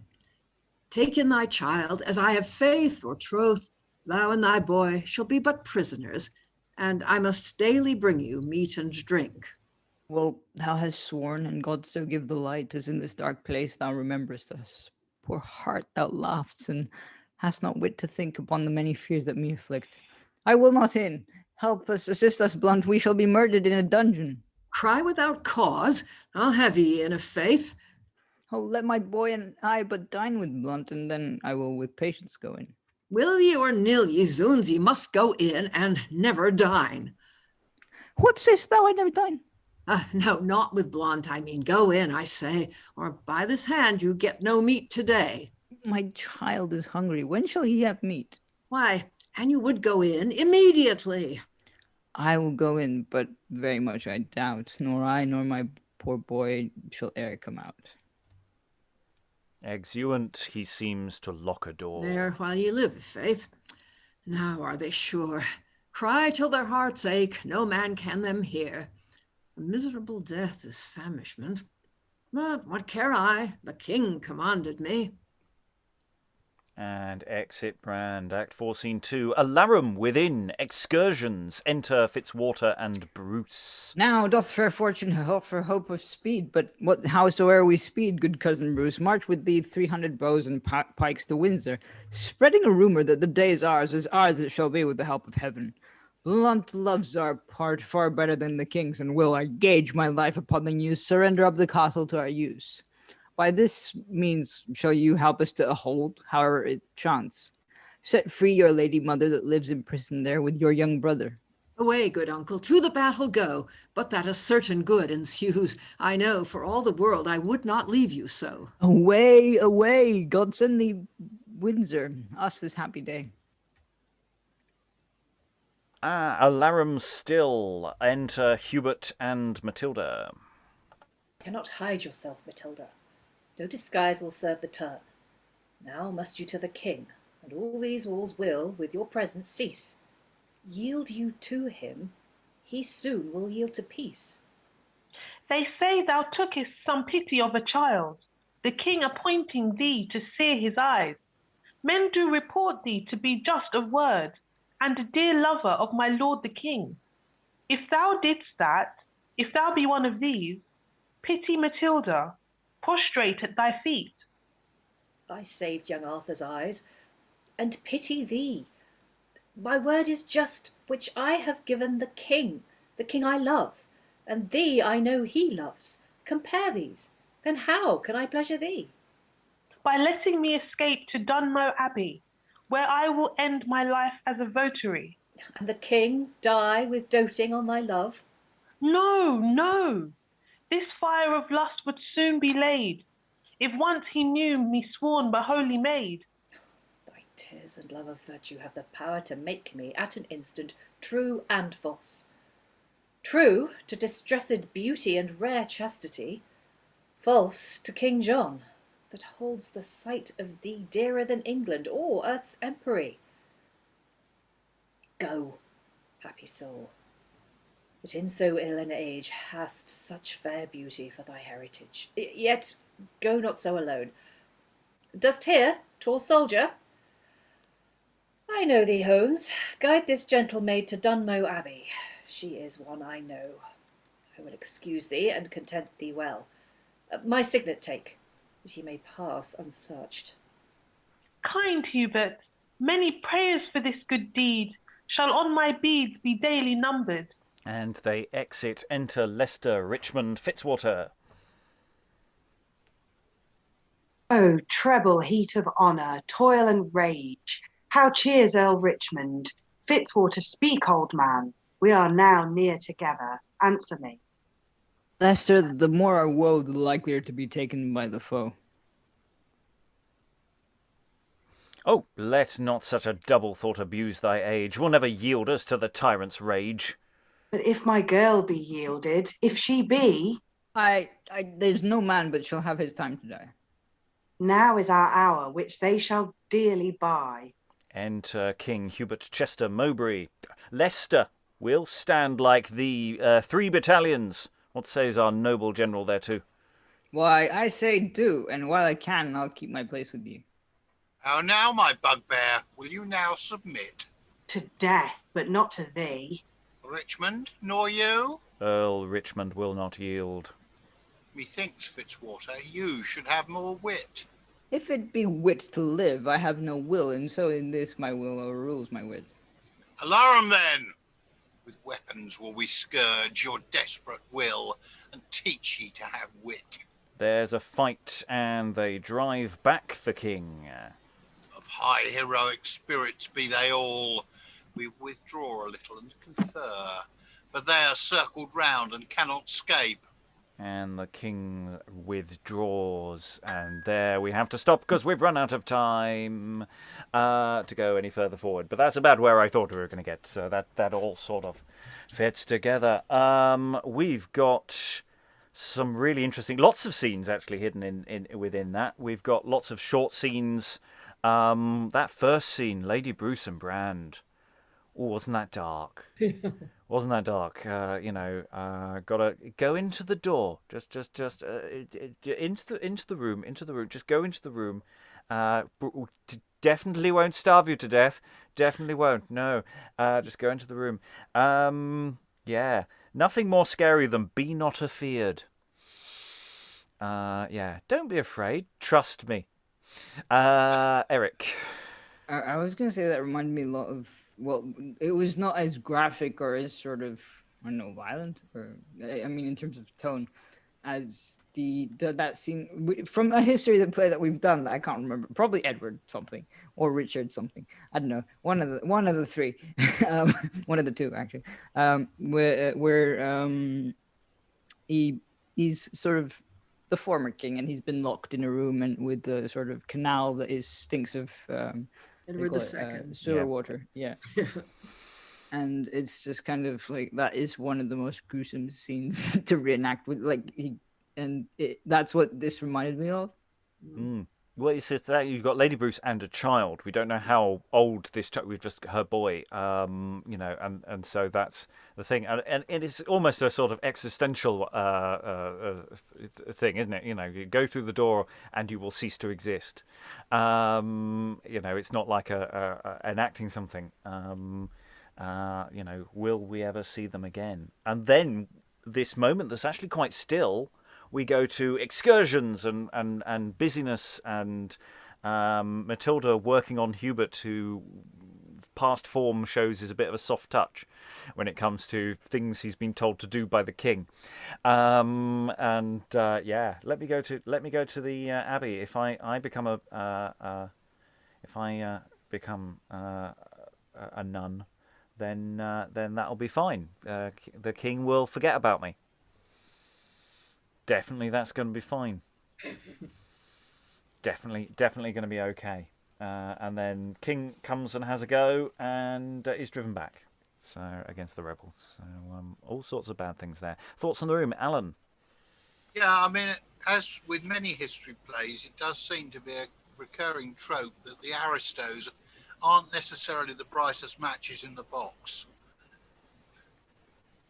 In what way? They all seem to be a bit dim. Salisbury in particular, but many of the others, they're none of them particularly quick on the uptake, are they? I don't. Salisbury's an interesting question because I don't know whether Salisbury is just pretending to be dimmer than is Salisbury genuinely confused about what's going on, or is there something slightly performative about Salisbury's reactions to things? That's a court jester role that they're almost putting on. I could be overstretching that, by the way. I don't know if Lynn, you agreed you were reading Salisbury, I think. Yeah. Now that you say that, So is he really that clueless, or does he keep pretending to think the king is an okay guy, to give the king an out, to give the king a chance to change his mind, to give the king a chance to do the right thing? So yeah, I think that in rehearsal or in workshopping, you could explore that possible interpretation. That he's not really stupid; he's pretending to be stupid, so that the king kind of has an excuse, a cover for doing the U-turn that Salisbury keeps helping him do. Yeah, because, what do you do when your king is so clearly hell-bent on just destroying everything? Briony, then Sarah. Roll down! Yeah, I can't find the line now, but there was a weird line that kind of, I'd been getting some vibes, and I can't remember which unmentionable thing it is that I'm not going to mention, so it doesn't matter because I won't mention it anyway. But with the whole somebody being ordered, like a ward being ordered to be killed, and then the last minute change of mind, but something happens and the person's dead anyway. I'd got that vibe anyway from the whole let's not talk about what happened to Arthur, that will never happen again, totally won't happen to your son bit. But then there was a mention in the last, quite recently, something about saving Arthur's eyes. And that again really reminded me of whatever it is that I can't remember. Yeah, the Troublesome Rain covers all of that very, very well. It is literally the Arthur vibe. Sarah. Yeah, on the subject of whether Salisbury is performative or genuine, I've just found it. I wrote in the chat earlier. I was like, "Oh, was that some shade coming from Salisbury there?" And beginning of Act 3, Scene 5, he has that speech when the king. When the king's like, "Oh God, I can't believe you had Matilda and you let her go. If I'd been there, I would have kept her." And he says, "You are a king, and high are prince's thoughts. It may be with your side you could have chased a host of armed men. It may be so, but we, your subjects, did the best we could." And I just thought, oh, hello. And the thing is, you could play that either way. You could play it as he's being terribly humble and, and sort of sucking up to the king, but you could actually play that like he's beginning to throw some shade there. So, and that would then set him up for what happens with his character later. So even if he starts off being very, very genuine when we first see him, I don't know if we see him right at the beginning of the play, but certainly when the king is having his dreams and Salisbury's there counselling him, even if he starts off being very genuine there, I think there is a journey for him to go on, potentially. Who was next? Lois, then Eric. Yeah, I think both Salisbury and Fitzwater tend to fall into the sort of stereotype of bumbling older man who is loyal, but at the same time has some principles if he can just find them. And they kind of go between the two, I think, quite a bit. I mean, Fitzwater, obviously, since John is after his daughter, has a different motivation. But I mean, Salisbury, in pretty well most of the play, keeps thinking everything John says about Matilda is actually about the king and that everything is just fine. And I suppose you could play it that he's pretending to think that because he hopes that maybe this is a performative utterance or something and will get him shoved in the right direction. But it is odd. I mean, you might be able to play it that he is incredibly dim, but it finally dawns on him that he really is dealing with the jerk. But I mean, that particular speech that Sarah read, I noticed it too and thought, this is wonderful. I mean, this shows that John's subjects, even his most loyal followers, really kind of despise him, because you just wouldn't talk like that to somebody that you respected. Yeah, principles. Where do when you put something, you pull it in a safe place, and you just can't find them when you need them. That maybe there's an element of that for Salisbury. Eric, then Elizabeth. I think one of the most important lines in the play is when the king goes, when they bring back the queen without Matilda, and the queen, the king is obviously very disappointed about this. And the queen goes, "I told you, Salisbury, you mistook the king." And it's like, there's already been this conversation about sort of, she knows from the beginning, just so in the same way Lady Bruce knows, she knows exactly what's going to happen. But she can't fight it in any particular way. She can just negotiate the best she can. Elizabeth. Yeah, I was just speaking to what has been said already by Sarah and by Lois.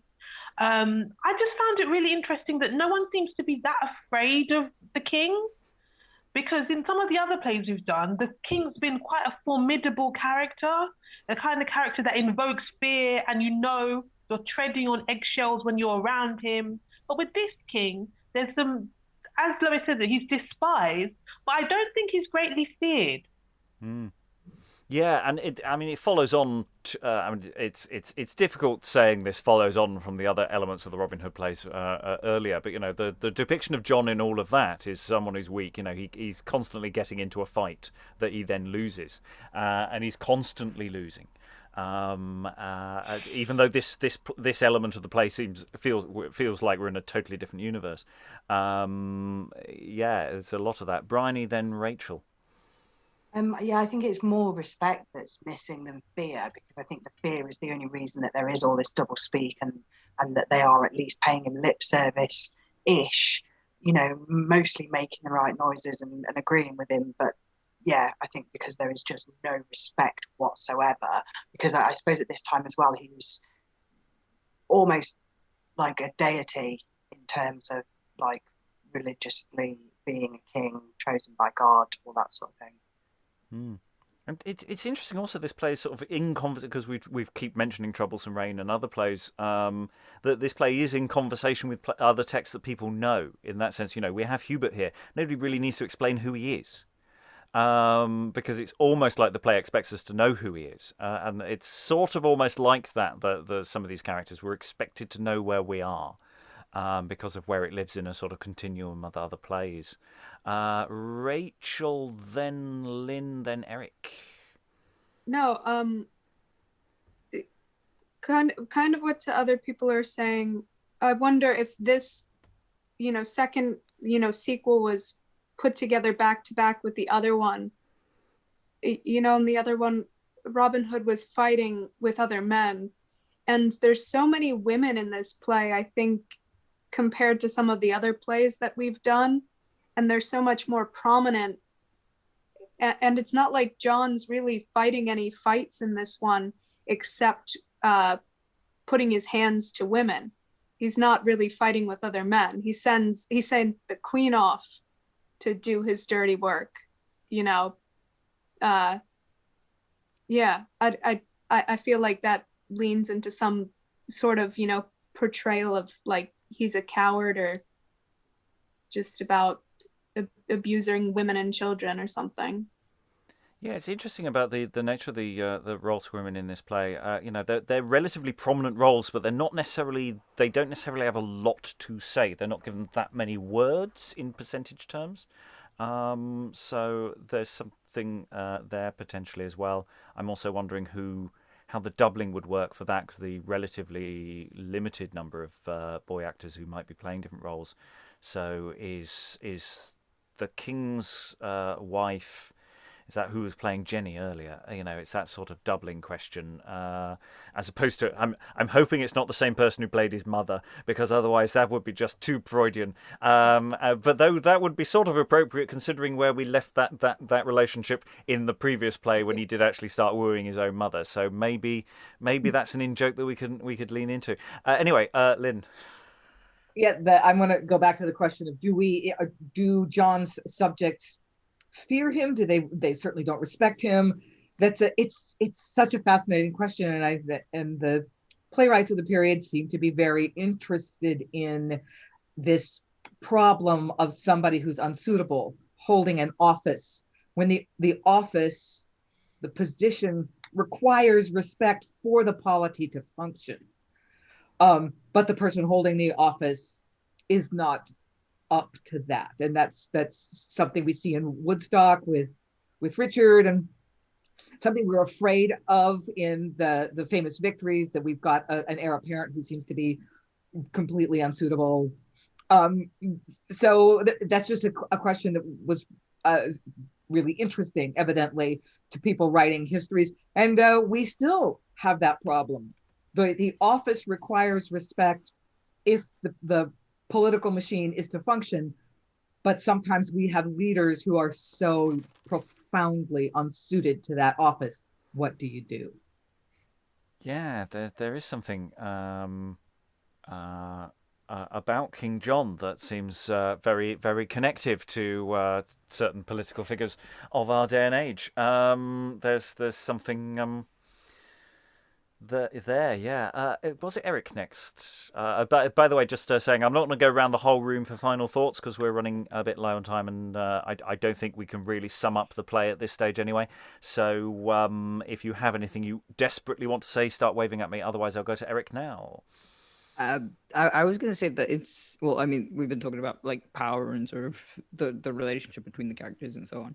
And I've been thinking that it's interesting how it's the women doing all the negotiating, because they have to negotiate for their life, for their position, for their well-being, which is still kind of current today in some cases. I mean, maybe not in terms of like aristocracy and sort of that level of, that level of that status, for example, but it's still very much a thing, unfortunately. Alan. One thing I've noticed, we've commented several times that this seems to be riffing off Troublesome Reign in many cases. It also seems to be riffing off a number of the Richard III plays that we've had contact with over time, although I can't call all the titles to mind. And I'm just wondering where date-wise this sits compared with those other pieces. Well, we're around 1598, so we're towards the end of the spectrum of most history plays. So we're increasingly at the fag end of history, where it's all been done before, and the question of actually what do you do with history plays becomes an interesting question when they've all been covered at some point in the past.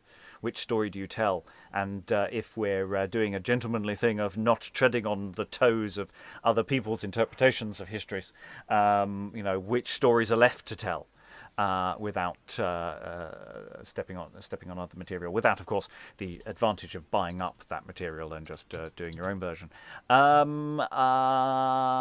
Other thoughts from the room? We've got a few minutes left of extra time. Elizabeth. Yeah, I just wanted to say I really love the way this play has almost like self-contained plays within it. I feel like we're coming to like this almost the third unit of action here, where which is leading us to the conclusion of the text. But I really like the way that the play has self-contained episodes within the text itself. And that's a question that we may get into more anon, but that sense of what do you do with the material of these texts, because we were talking about what do we do with the first play. Do we use some of the Robin Hood material from the beginning of this play and maybe do a composite there? Do we run the two plays back to back and let their continuities or discontinuities work? Do we look at elements and break them up and use them in especially in other media? Is the death of Robin Hood almost a separate thing that we could do in isolation?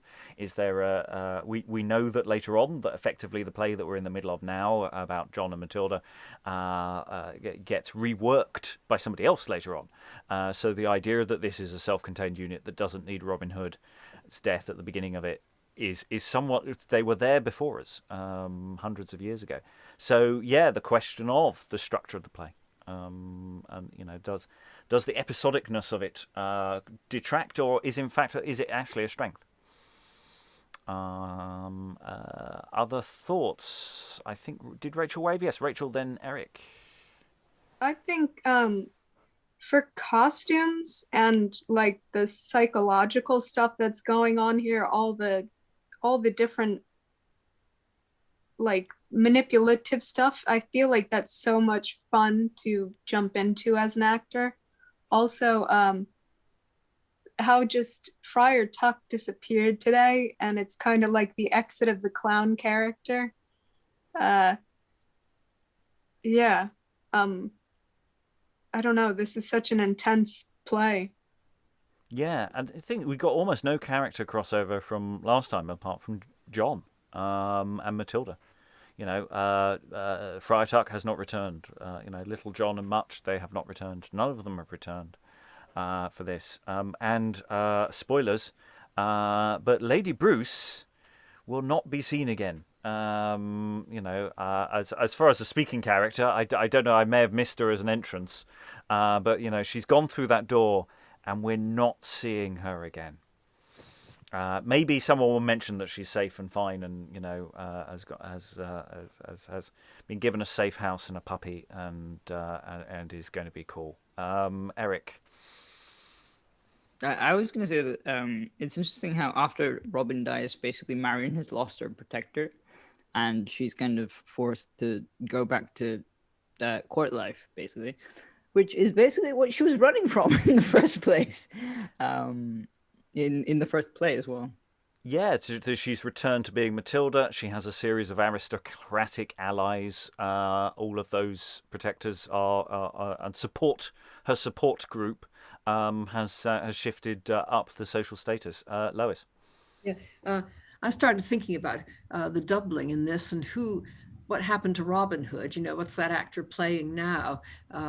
It may be that this is something that only happens in the printed text and never happened in the theater, but at any rate, I think he probably played young Bruce, who is not terribly important in this bit of the play, but will be in the next bit, and you will see why. It might even be vaguely appropriate thematically, but since I won't be here tomorrow, you can sort of look for possible roles for the Robin Hood actor. Hunt for Robin. It's like Where's Wally? Just with whatever the American equivalent is. I don't know what the. Where's Waldo? Waldo. There we are. Yes, it's Wally in the UK. Anyway, we have run out of time, sadly, on this text, which to a degree we still haven't got to grips with. And by the end of the next session, hopefully, we will have a better idea of what we think of it, because it's pulling us in so many different directions. But there's so much to chew over that we may need many more sessions in the future. I feel that there might be some separate workshops looking at scenes and sections coming up, rather than immediately diving into things like a second look. All that remains to thank all these wonderful readers for all their wonderful reading. Thank you very much, everyone, and goodbye. Bye. I long to be at Guildford.